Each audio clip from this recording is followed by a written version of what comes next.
And thank you to the witnesses for being here today.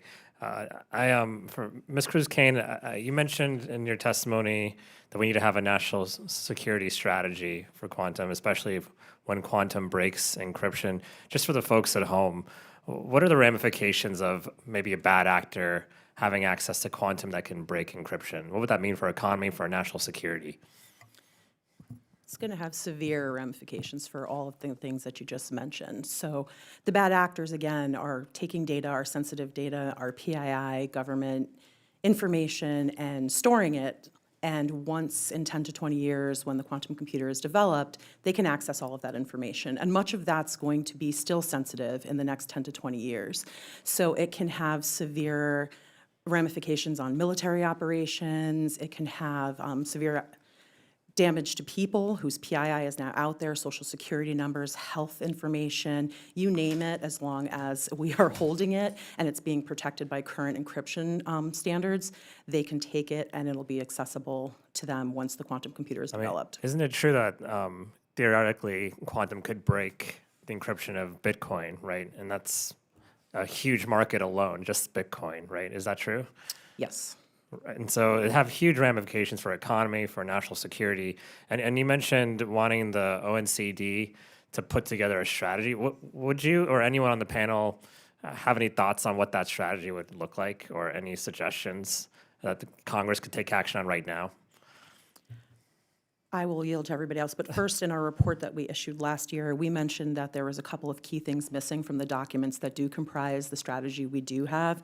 One, there was no risk assessment to the federal government. So there was a risk assessment done for critical infrastructure sectors and what the risks of quantum computing would be to that sector, but not to the federal government. So unless we have done a complete risk assessment to find out where our vulnerabilities are and the threats that they pose and how to mitigate it, we are not even prepared to start to protect our systems and transition them to PQC. And then also, there's no milestones there to sort of measure ourselves against and when we should be in certain places. So that's another thing that we highlighted in our report. And I think those are probably the most important ones, but I will let the fellow panelists. Yeah, does anyone else have any suggestions or thoughts on what a strategy might look like? The thought about Bitcoin is that once a cryptographically relevant quantum computer comes online, they'll be able to calculate the largest Bitcoin wallet, so the value of Bitcoin will be zero. And do you think that's in the near future, or possible in the near future? That's a question about Q-Day, which none of us probably want to answer. Okay. But the reality is that whoever has that computer will be able to transfer that cryptocurrency to their own accounts, and that's an immutable transaction. There's no regulatory authority that says that that's invalid and you get the money back. There's no FDIC for cryptocurrency. So that whole industry just goes away. And so the ONCD, and for folks at home, it's the Office of National Cyber Directorate. And as one of the things the GAO has mentioned is that this office should direct the strategy and lead the strategy that we're talking about right now. Do you have any concerns about the expertise there, the leadership, to be able to direct our strategy on quantum? We don't. I think it's important to get the National Cyber Director confirmed so that they have clear and pointed leadership. That's going to be important. But they're best positioned, being that they are in charge of coming up with national strategies and then sort of piecing out what every other federal agency needs to do to support that strategy.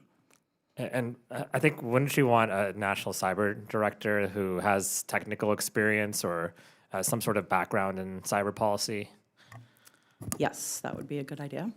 Okay, yeah, I just say that that's a concern for me right now because the current one who's up appears to be someone who's simply a political person who was an official at the Republican National Committee and doesn't have a background, certainly not in quantum, but really in cyber or anything else. And so that's a deep concern. I'm also really concerned generally about our federal government expertise in IT, cybersecurity, all of these issues. If we keep chasing away the people who have expertise in these spaces, then we're going to end up being behind the eight ball, whether it's China or anyone else, any adversary.